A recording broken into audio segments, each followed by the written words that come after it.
Time নিয়ে কিছু ইংরেজি বাক্য। অন টাইম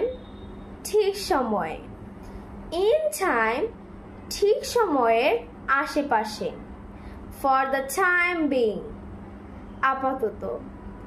নিক অফ টাইম শেষ মুহূর্তের ঠিক আগে আগে, অ্যাহেড অফ টাইম যার চিন্তাধারা সময়ের থেকে এগিয়ে, loose track of time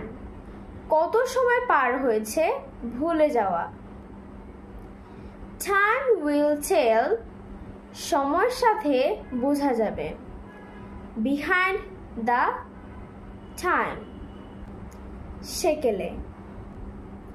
kill time সময় অপচয় করা, অ্যাবাউট টাইম এমন কিছু যা আরও আগে হওয়া উচিত ছিল।